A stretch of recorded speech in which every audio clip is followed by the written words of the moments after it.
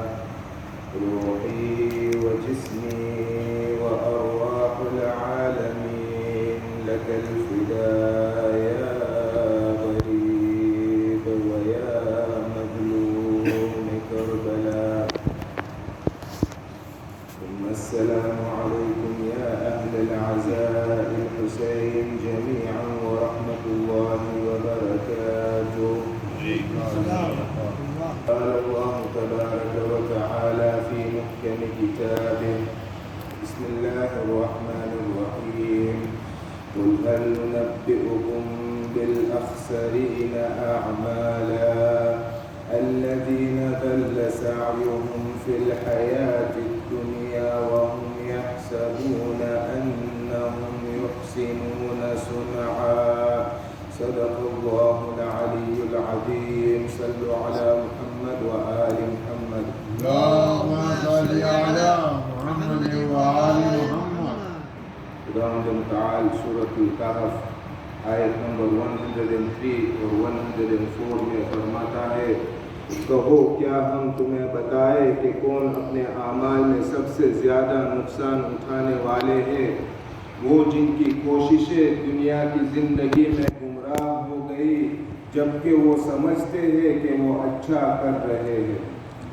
اسلامی اصطلاح میں ہر عمل جو اخلاص کے بغیر ہو اسے الریا کہتے ہیں، اور ایک حدیث کے مطابق ہر قسم کا ریا شرک ہے۔ کل ریاء شرک۔ ہم سب جانتے ہیں کہ شرک ایک بڑا گناہ ہے۔ یہ تب ہوتا ہے جب ہم اللہ سبحانہ و تعالیٰ کے ساتھ کسی اور کو شریک کر دیتے ہیں۔ اسلام میں عمل کا درجہ نیت کے بعد آتا ہے، مطلب یہ کہ کسی شخص کی نیت اس کے عمل سے زیادہ اہمیت رکھتی ہے۔ جو وجہ ہے کہ اخلاص کے بغیر نیت یعنی ریا کو شرک کہا جاتا ہے، یہ ہے کہ ہم اپنے عمل کو اللہ سبحانہ و تعالیٰ کے بجائے دوسروں کو خوش کرنے کے لیے کرتے ہیں۔ مثال کے طور پر ہم ایک بڑا محسوس رقم صدقہ میں دیتے ہیں صرف اس لیے کہ ہم نیوز میں آ سکے اور شہرت حاصل کر سکے۔ صدقہ دینا خود ایک اچھا عمل ہے لیکن نیت اخلاص والی نہیں ہے۔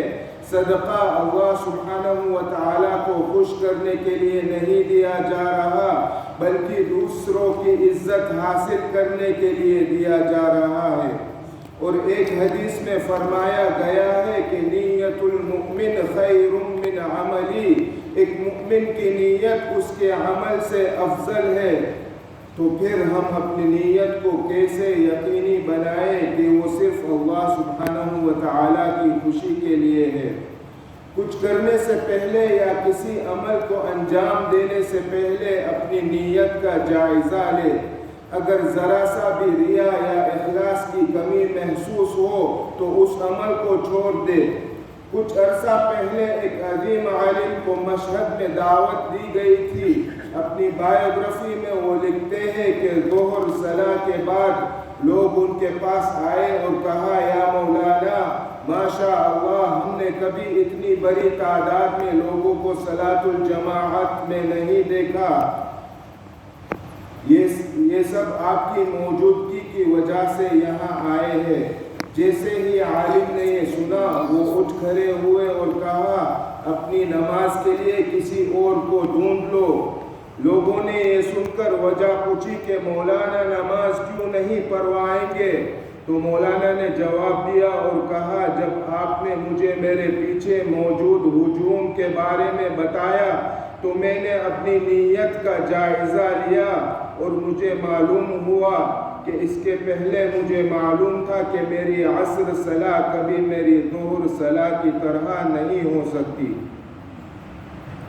مرحوم حاجی ملا ہادی سبزواری جو لگ بھگ 200 سال پہلے وفات پا گئے، روایت کرتے ہیں کہ ایک دفعہ اپنے طالبین کے ساتھ وہ اپنے گاؤں کے ایک عام رہائشی سے ملاقات کرنے گئے۔ یہ ایک لمبا سفر تھا۔ جیسے ہی وہ اس گھر پر پہنچے تو ملا سبزواری نے اپنے طالبین سے کہا کہ وہ آگے بڑھ کر اس رہائشی سے ملاقات کرے اور یہ کہ وہ کسی اور وقت ان سے ملاقات کریں گے۔ طالبین نے سوال کیا کہ اتنا لمبا سفر طے کرنے کے بعد ملا واپس کیوں چلے گئے؟ اس کا جواب دیتے ہوئے ملا نے کہا، جیسے ہی میں اندر جانے لگا ایک خیال میرے ذہن میں آیا کہ یہ شخص بہت خوش ہوگا کیونکہ اب تک کوئی عالم اسے ملاقات کرنے نہیں آیا اور اب میں اسے ملاقات کر رہا ہوں۔ ایک درود بھیجئے محمد و آل محمد پر۔ اللہم صلی علی محمد و آل محمد۔ آیت اللہ بہجت رحمت اللہ علیہ فرماتے ہیں کہ ریا کا علاج ریا ہے۔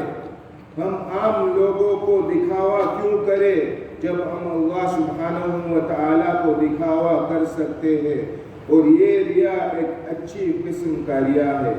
فزکس میں کوزالٹی کا قانون، لا آف کوزالٹی، یہ کہتا ہے کہ every effect has a cause، meaning that every effect is the property of a cause۔ ہر اثر کا ایک سبب ہوتا ہے، مطلب یہ کہ ہر اثر ایک سبب کی خاصیت ہوتی ہے۔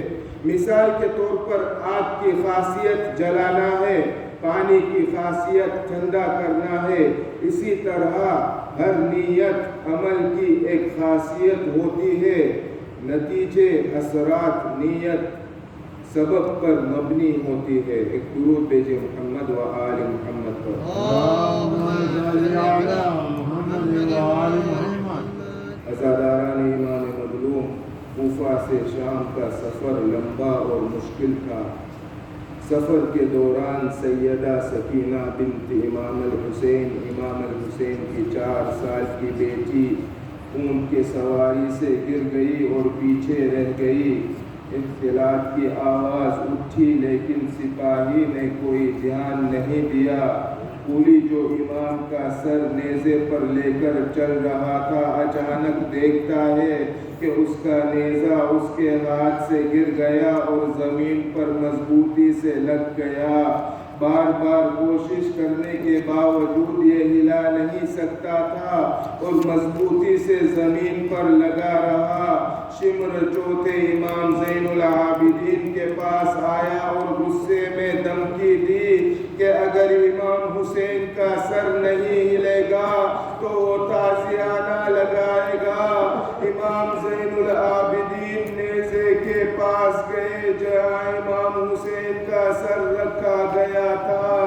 انہوں نے دیکھا کہ امام حسین کی روتی ہوئی آنکھیں ریگستان کی طرف دیکھ رہی تھی۔ انہوں نے اوپر دیکھا تو ان کی خالہ سیدہ زینب سلام اللہ علیہا نے بتایا کہ ان کی بہن سکینہ غائب ہے جو اونٹ سے گر گئی تھی۔ امام زین العابدین نے شمر سے کہا کہ سیدہ سکینہ کو واپس لانا ضروری ہے۔ جب یہ کام کیا گیا تو نیزے کو ہلا سکتے تھے اور کاروان اپنے سفر کو دمشق کی طرف جاری رکھا۔ امام حسین اکثر کہا کرتے تھے، وہ گھر جہاں سکینہ نہیں ہے وہاں رہنا دشوار ہے۔ سیدہ سکینہ کہتی ہے کہ ایک شب جمعہ کو میں نے شام میں ایک خواب دیکھا، پھر وہ لمبی خواب کی کہانی سناتی ہے اور اس کے نتیجے میں وہ کہتی ہے میں نے اپنے خواب میں ایک عورت کو دیکھا جو اونٹ کے دسترخوان پر بیٹھی تھی اور اس کا ہاتھ اپنے سر پر تھا۔ میں نے پوچھا کہ وہ کون ہے اور جواب ملا یہ سیدہ فاطمہ محمد کی بیٹی، اللہ کے رسول کی بیٹی اور تمہاری دادی ہے۔ میں نے اپنے آپ سے کہا اللہ کی قسم مجھے ان کے پاس جانا چاہیے اور ان کو بتانا چاہیے کہ دشمنوں نے ہمارے ساتھ کیا کیا ہے۔ یہ کہہ کر میں اس کے پاس بھاگی۔ میں نے ان کے سامنے بیٹھ کر رونا شروع کر دیا اور پھر کہا اے پیاری دادی انہوں نے ہمارے حق روکے، اے پیاری دادی انہوں نے ہمارے قافلے کو بکھرایا، اے پیاری دادی انہوں نے ہماری پاک دامنی کو پامال کر دیا، اے پیاری ماں اللہ کی قسم انہوں نے میرے بابا حسین کو قتل کر دیا۔ انہوں نے جواب دیا اے پیاری سکینہ چپ رہو کیونکہ یہ میرے دل کو چیر دیتا ہے، یہ تمہارے بابا کا کرتا ہے جو میں نے اللہ سے ملاقات تک محفوظ رکھا ہے۔ کامل البہائی سے کتاب الہاویہ میں روایت ہے کہ رسول اللہ کے خاندان نے اپنے بچوں سے ان کے والدین کی شہادت کے بارے میں چھپایا۔ انہوں نے کہا کہ ان کے والدین سفر پر گئے تھے جب تک یزید نے انہیں اپنے گھر بلایا۔ سیدہ سکینہ امام حسین کی بیٹی ایک دن اپنے خواب سے اٹھ کر کہہ رہی تھی میرے بابا کہاں ہے؟ ابھی میں نے انہیں خواب میں دیکھا کہ وہ پریشان ہے۔ یہ سن کر عورتیں اور دوسرے بچے رونا شروع کر دیا اور ان کی روتی ہوئی آوازیں اٹھی۔ یزید اپنی نیند سے اٹھ کر پوچھا کیا ہوا تو انہوں نے معاملہ سمجھا کر انہیں انفارم کیا کہ لعین کا حکم دیا اور لعین نے حکم دیا کہ اس کے بابا کا سر اس کے پاس بھیجا جائے۔ ایک تشت میں رومال سے ڈھکا ہوا امام حسین کا سر سیدہ سکینہ کے سامنے رکھا گیا۔ سکینہ نے پردہ ہٹا کر کہا یہ سر کس کا ہے؟ انہوں نے جواب دیا یہ تمہارے بابا کا سر ہے۔ اس نے تشت سے سر اٹھایا اور اپنے دل سے لگاتے ہوئے کہا اے پیارے بابا تمہیں کس نے اپنے خون سے رنگ دیا؟ کس نے مجھے اس بچپن میں یتیم کر دیا؟ اے پیارے بابا تمہارے انتقال کے بعد میں کس پر بھروسہ کروں؟ یتیمہ کی دیکھ بھال کون کرے گا؟ اس نے اس طرح سے کے لفظوں میں کہا اور پھر اپنے رخسار کو ان کے رخسار پر رکھا اور رونے لگی یہاں تک کہ بے ہوش ہو گئی۔ جب سید سجاد نے سکینہ کو ہلایا تو فوراً فرمایا انا للہ و انا الیہ راجعون۔ جب آل رسول نے یہ دیکھا تو ان کی حالت پر رونا شروع کر دیا اور ان کی اور دمشق کی عورتوں کی رونے کی آواز شروع ہوئی۔ سکینہ کو وہی زندان میں دفن کیا گیا۔ زینب نے چھوٹی سی بچی کو تھام رکھا۔ جب امام زین العابدین اپنی بہن کے لیے زندان میں قبر کھود رہے تھے اس کے کپڑے کربلا میں جل گئے تھے اور جو فوجوں کی وجہ سے ان کے بدن سے مل گئے تھے، اس لیے اسے وہی جلے ہوئے کپڑوں میں شام کے زندان میں دفن کیا گیا۔ جب قبر بھرنے لگی تو ماں نے چیخ مار دی، سب عورتیں اس کے ارد اکٹھا ہو گئی اور زندان کی دیواریں چیخ سے ہلنے لگی، یا سکینہ یا مظلومہ، لعنت اللہ علی القوم الظالمین۔ ما تنسي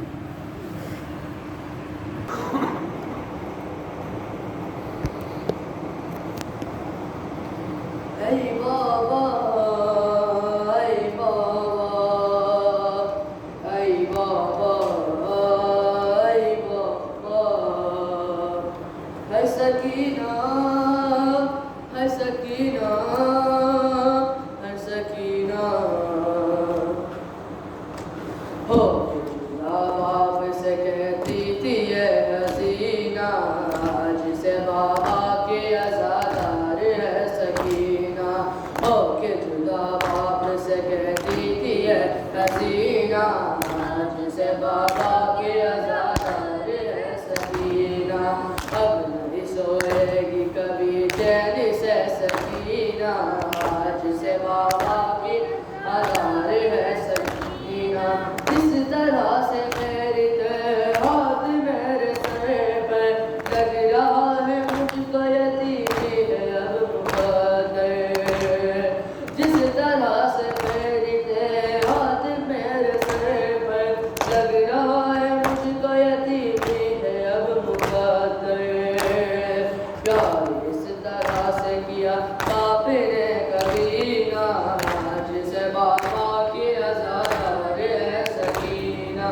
ہو کہ جدا باپ سے کہتی تھی یہ حسینہ، جسے بابا کی عزادار ہے سکینہ، عمر کیا ہے میری کہ تم ساتھ چھوڑتے ہو، الوداع جو کہہ کے میرے ہاتھ چھوڑتے ہو، عمر کیا ہے میری کہ تم ساتھ چھوڑتے ہو، الوداع جو کہہ کے میرا ہاتھ چھوڑتے ہو، کاش دینا آتا محرم کا یہ مہینہ، جسے بابا کی عزادار ہے سکینہ، ہو کہ جدا باپ سے کہتی تھی یہ حسینہ، جسے بابا کی عزادار ہے سکینہ، ساتھ آپ کے میں چلی آئی تھی وطن سے، آپ اب نہ آئیں گے کربو بلا کے بن سے، ساتھ آپ کے میں چلی آئی تھی وطن سے، آپ اب نہ آئیں گے کربو بلا کے بن سے، آپ کے بنا نہیں جاؤں گی میں مدینہ، جسے بابا کی عزادار ہے سکینہ، ہو کہ جدا باپ سے کہتی تھی یہ حسینہ، جسے بابا کی عزادار ہے سکینہ، سارا دن میں مشق و علم سے لپٹ کے روئی، آمیں تیرے سینے سے بابا چمٹ کے روئی، سارا دن میں مشق و علم سے لپٹ کے روئی، آمیں تیرے سینے سے بابا چمٹ کے روئی، کس سے بھلا حال دل کہے گی اب سکینہ، جسے بابا کی عزادار ہے سکینہ، ہو کہ جدا باپ سے کہتی تھی یہ حسینہ، جسے بابا کی عزادار ہے سکینہ، اب نہیں سوئے گی کبھی چین سے سکینہ، جسے بابا کی عزادار ہے سکینہ۔ السلام عليك يا أمير المؤمنين، السلام عليك يا فاطمة الزهراء، السلام عليك يا خديجة الكبرى، السلام عليك يا حسن المجتبى، السلام عليك يا أبا بن الحسين، وعلى أسد المعصومين من ذريتك علي بن الحسين ومحمد بن علي وجعفر بن محمد وموسى بن جعفر وعلي بن موسى ومحمد بن علي وعلي بن محمد والحسن بن علي والحجة بن الحسن أجل الله فرجك وسهل الله مخرجك وظهورك. السلام عليكم ورحمة الله وبركاته. اللهم صل على محمد وآل محمد.